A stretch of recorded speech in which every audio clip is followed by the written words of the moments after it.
Anggota Aliansi Buruh dan Buruh salah satu pabrik yang di PHK ini berupaya mencegah sejumlah buruh yang hendak bekerja di pabrik Jalan Poros Bonto Maranu, Goa, Sulawesi Selatan. Mereka mendesak para buruh pabrik untuk turut ikut dalam aksi memprotes manajemen pabrik. Kemana lagi kami memohon kalau bukan sama Bapak? Bapak adalah pelindung kami. Tidak hanya itu, para buruh ini juga berupaya mendobrak tembok pabrik untuk masuk. Karena tidak diizinkan masuk, buruh lalu membakar ban bekas di depan pintu gerbang. Dalam aksi ini, Aliansi Buruh menolak PHK dan outsourcing yang dianggap tidak berpihak pada buruh. Tersebut bisa angkat kaki di Kabupaten Goa, khususnya di Kecamatan Bonto Marandu, karena melakukan dugaan pelanggaran ketenaga kerjaan terhadap buruh. Itu yang pertama. Yang kedua, kami meminta pekerja yang di PHK atau diputus kontrak tanpa ada alasan yang jelas untuk dipekerjakan kembali oleh PT Wings, baik melalui vendor yang lain maupun melalui vendor yang ada di PT Wings. Kericuan mereda setelah manajemen pabrik bersedia berunding dengan para buruh. Dari Goa, Sulawesi Selatan, Bukma, iNews melaporkan.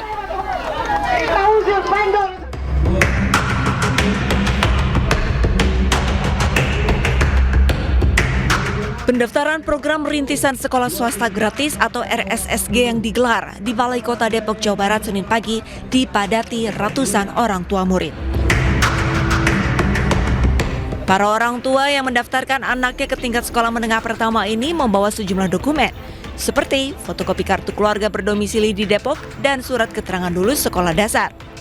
Sejumlah orang tua murid mengaku sangat terbantu dengan adanya program ini karena anaknya gagal mendaftar di SMP negeri dengan berbagai macam faktor. Ya, alhamdulillah ya kita bisa dibantu karena kemarin kita masuk ke SMP 15 nggak terima karena dengar info dari keluarga ada swasta gratis. Saya coba-coba, insya Allah kan rezeki anak saya.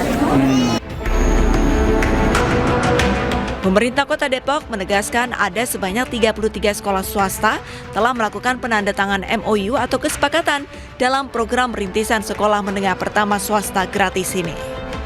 Sebanyak 2.500 siswa yang bisa ditampung dari 33 sekolah swasta ini.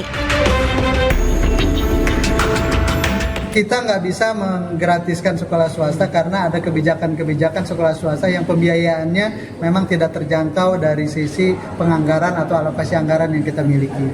Kita memiliki anggaran per siswa itu kurang lebih 250.000 per bulan, artinya 1 tahun untuk 3 juta rupiah per murid. Ini yang akan kita berikan kepada sekolah yang bersepakat.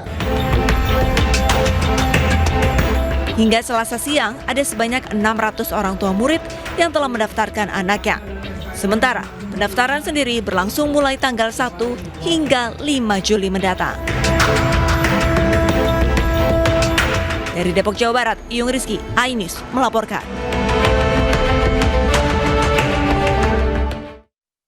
Dan pemirsa, iNews sore selanjutnya akan ditemani oleh rekan saya Anita Dewi. Selamat sore Anita, ada informasi apa lagi di iNews sore selanjutnya?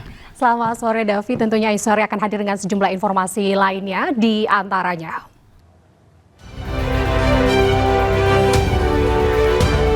Seorang balita laki-laki terjatuh dari sebuah bis di Tol Jor Ciledug, Veteran Bintaro.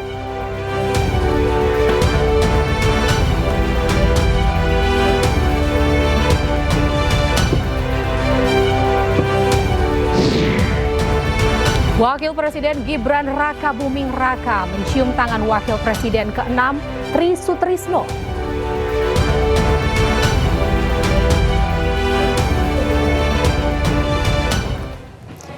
Pemirsa, seorang pengemudi yang tengah melaju di jalan tol alami peristiwa tak terduga. Pengemudi tersebut melihat seorang balita tiba-tiba terjatuh dari bis di depannya.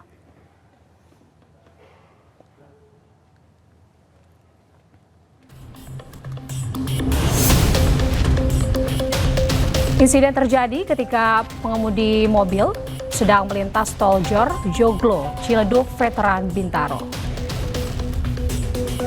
Setelah terjatuh dari bis, balita laki-laki tergeletak tak berdaya di jalur kanan. Beruntung pengemudi dapat menghentikan mobilnya sehingga tidak menabrak balita malang tersebut. Pengemudi mobil kemudian mengevakuasi balita tersebut. Setelah berkendara beberapa saat, pengemudi melihat bis yang membawa bayi berhenti di pinggir jalan dan bayi tersebut langsung diserahkan ke orang tuanya. Balita dilaporkan hanya alami luka ringan akibat peristiwa itu. Waktu saya kebetulan lewat itu Bang, itu anak kecil jatuh itu Bang, tahu dari jendela kayaknya itu Bang. Tapi kondisinya pas ditolongin sama mobil pribadi kayaknya masih gerak sih Bang, paling luka-luka ringan lah, semacam lecet apa gimana gitu. Tapi masih sadar ya? Masih sadar Bang. Pemirsa, seorang anggota TNI menjadi korban pengeroyokan oleh sejumlah orang di Terminal Arjosari, Kota Malang, Jawa Timur. Usai kejadian, 3 terduga pelaku ditangkap polisi.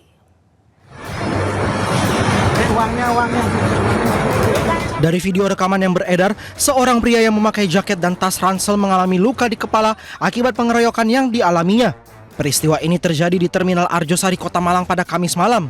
Korban diketahui merupakan anggota TNI aktif yang diduga dikeroyok oleh 5 hingga 6 orang. Usai kejadian, 3 pengeroyok korban ditangkap anggota Satreskrim Polresta Malang Kota. Terduga pelaku yang merupakan jupang atau juru panggil penumpang di Terminal Arjosari kemudian dititipkan ke Rutan Polda Jatim. Informasi di lokasi sebelum peristiwa terjadi, korban sempat terlibat cekcok dengan para pelaku hingga terjadi pengeroyokan. Kini polisi masih mengembangkan kasus dan memburu pelaku lainnya. 3 pelaku untuk saat ini sudah kita amankan dan untuk diminta keterangan, dan hasil pemeriksaan dari ketiganya masih kami melaksanakan penyelidikan pengembangan. Semoga aja kami mohon doanya pengembangan tersebut bisa terungkap dan akan kami rilis selanjutnya lengkapnya dari Polresta Malang. Sementara itu pada Selasa siang, warga sekitar Terminal Arjosari menggelar aksi damai menolak keberadaan premanisme di Terminal Arjosari Kota Malang yang dikelola Kementerian Perhubungan ini. Dari Malang, Jawa Timur, Denny Irwansyah, iNews melaporkan. Pemirsa, donasi untuk Agam Rinjani, relawan yang mengevakuasi jenazah pendaki Brazil Juliana Marins di Gunung Rinjani akan diberikan tanpa potongan. Donasi dari netizen Brazil yang mencapai 1,5 miliar rupiah akan diberikan kepada Agam Rinjani tanpa adanya potongan sebesar 20%.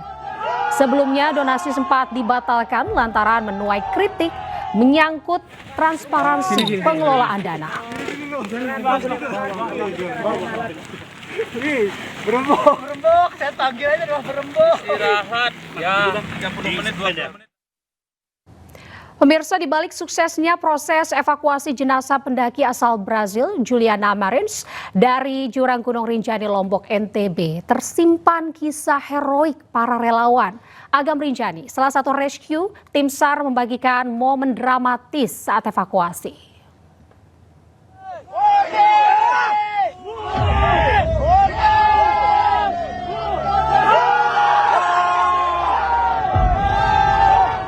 Pendaki asal Brasil yang terperosok di jurang Gunung Rinjani di Lombok, Nusa Tenggara Barat berhasil dievakuasi oleh tim SAR gabungan. Salah satunya datang dari Agam Rinjani, anggota tim SAR yang membagikan momen dramatis saat ia harus bermalam di tebing curam sedalam 600 meter demi menjaga jenazah Juliana Marins. Selain itu, Agam Rinjani menuai pujian sebagai pahlawan dari warganet dari Brasil atas mengevakuasi korban tewas pendaki Juliana Marins yang jatuh ke jurang Rinjani sedalam 600 meter. Jenazah korban selanjutnya ditandu menyusuri rute pendakian menuju posko Sembalun, kemudian dibawa ke Rumah Sakit Bayangkara Polda Nusa Tenggara Barat menggunakan helikopter medis. Tim Liputan iNews melaporkan. Hari ini Presiden Prabowo Subianto melakukan lawatan kenegaraan ke Arab Saudi. Kunjungan itu akan membahas isu-isu strategis soal haji, termasuk pembangunan Kampung Haji Indonesia di Mekah.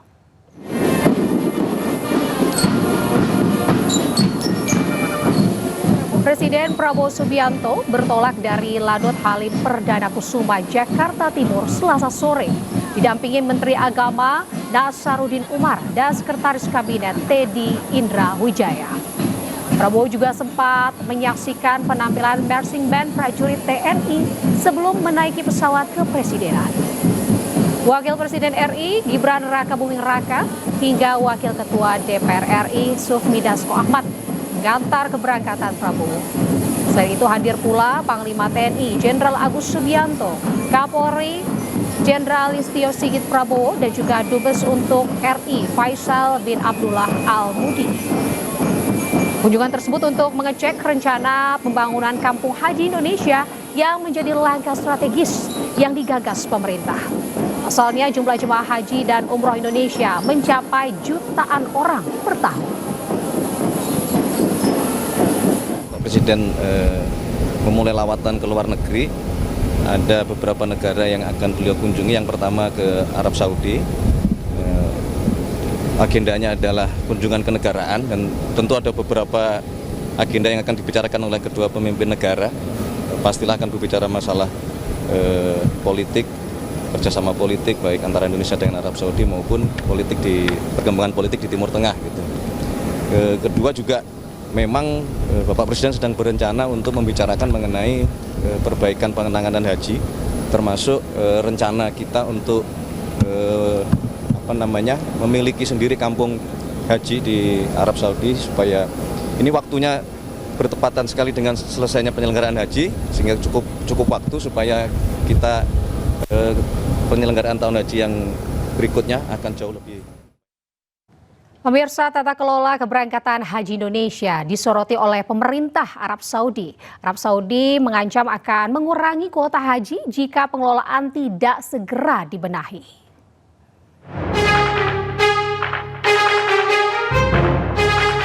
Pemerintah Kerajaan Arab Saudi sempat berencana memangkas kuota haji Indonesia sebanyak 50%. Salah satu alasannya adalah protes Saudi terhadap pengelolaan haji oleh pemerintah Indonesia. Pernyataan itu disampaikan oleh pejabat Kementerian Haji dan Umroh Arab Saudi kepada Kepala BP Haji sebagai bentuk peringatan keras. Badan penyelenggara haji mengatakan pengurangan kuota haji 50% hanya berupa wacana dari pihak Arab Saudi yang kemungkinan besar tidak jadi direalisasikan tahun 2026 datang.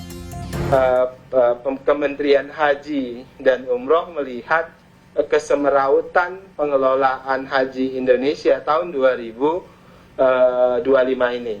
Nah, itu yang kemudian mereka sampaikan ke kami, namun mereka melihat ada peluang perbaikan yang signifikan terkait dengan kebijakan Presiden Prabowo untuk perubahan manajemen pengelolaan haji melalui badan setingkat kementerian yang disebut dengan Badan Penyelenggara Haji. Salah satu alasannya adalah data kesehatan jemaah haji asal Indonesia yang dinilai tidak transparan. Mereka marah karena Indonesia memberangkatkan jemaah haji yang tidak sehat. Hal ini menunjukkan tata kelola keberangkatan haji yang buruk dan mengecewakan pemerintah Arab Saudi. Tim Liputan iNews melaporkan. Sementara itu, Komisi Pemberantasan Korupsi kini mengusut kasus dugaan korupsi kuota haji di Kementerian Agama tahun 2023 hingga 2024. Menteri Agama Nasaruddin Umar angkat bicara dan menegaskan tidak tahu menahu mekanisme kuota haji sebelum kepemimpinannya.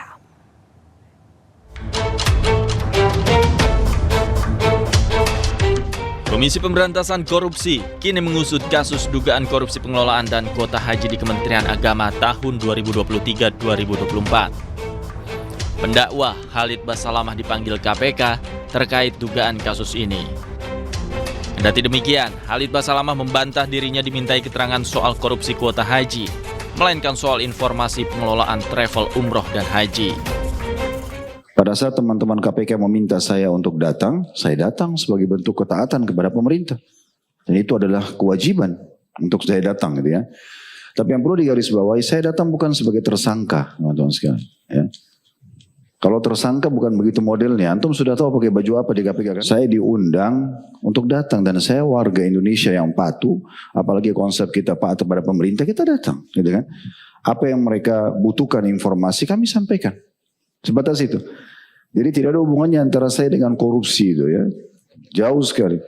Saya bukan Menteri Agama, saya bukan ex-Menteri Agama, saya bukan staf di Kementerian Agama. Juru bicara Komisi Pemberantasan Korupsi Budi Prasetyo mengatakan, keterangan yang disampaikan Khalid Basalamah saat membantu proses penyelidikan kasus dugaan korupsi pengelolaan dan kuota haji di Kementerian Agama. Yang bersangkutan diperiksa, dimintai keterangannya terkait dengan perkara haji, dan yang bersangkutan kooperatif menyampaikan informasi dan pengetahuannya sehingga sangat membantu penyidik. Menanggapi adanya dugaan korupsi kuota haji, Menteri Agama Nasaruddin Umar menegaskan dirinya tidak mengetahui terkait alokasi dana maupun mekanisme kuota haji tahun 2024. Pasalnya, saat itu dirinya belum menjabat sebagai Menteri Agama. Sebelumnya, sebanyak 4 laporan masuk ke KPK terkait kasus dugaan korupsi kuota haji yang diduga terjadi pada 2023-2024.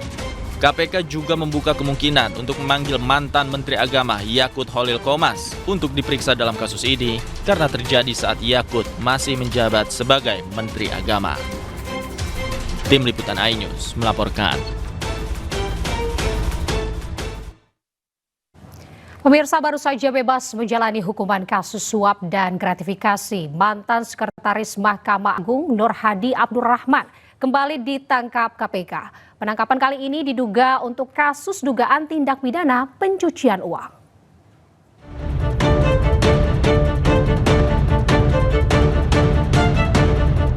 Untuk kedua kalinya, mantan Sekretaris MA Nur Hadi Abdurrahman ditangkap KPK atas dugaan tindakan pidana pencucian uang. Nur Hadi ditangkap tim penyidik KPK di Lapas Sukamiskin, Bandung, Minggu dini hari. Benar, KPK melakukan penangkapan dan kemudian dilakukan penahanan kepada saudara NHD ya di Lapas Sukamiskin. Penangkapan dan penahanan tersebut terkait dengan dugaan tindak pidana pencucian uang ya di lingkungan MA. Itu kapan? Itu pada Minggu dini hari. Tadi malam berarti ya? Kemarin, pada malam ya. Sebelumnya, Nur Hadi pernah mendekam selama 6 tahun di Lapas Sukamiskin, Bandung terkait kasus suap dan gratifikasi. Baru saja bebas, Nur Hadi kembali harus mendekam di lapas yang sama. Tim Liputan iNews melaporkan. Pemirsa, Kementerian Perhubungan akan menaikkan tarif ojek online sebesar 8 hingga 15%. Kemenhub memastikan kajian penyesuaian tarif ojol sudah memasuki tahap akhir dan akan segera diterapkan. Keputusan tersebut diambil setelah Kemenhub melakukan pertemuan dengan berbagai pemangku kepentingan, antara lain aplikator, mitra aplikator, serta para mitra yang sempat menggelar unjuk rasa pada 20 Mei lalu. Tahun 2019 dan Kemenhub KP nomor 1001 tahun 2002. Kedua, Komisi 5 menggelar rapat dengar pendapat bersama Kementerian Perhubungan, Asosiasi Pengemudi dan Aplikator yang tadi telah disampaikan oleh Ketua Komisi 5. Lalu ketiga, tuntutannya adalah menghendaki potongan biaya dari aplikasi ditetapkan maksimal 10%.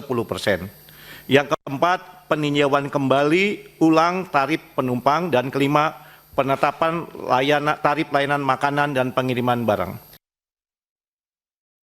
Pemirsa, parade robotik jadi salah satu atraksi yang menarik perhatian saat peringatan Hari Bayangkara di Monas, Jakarta. Informasi selengkapnya usai jeda di iNews Sore.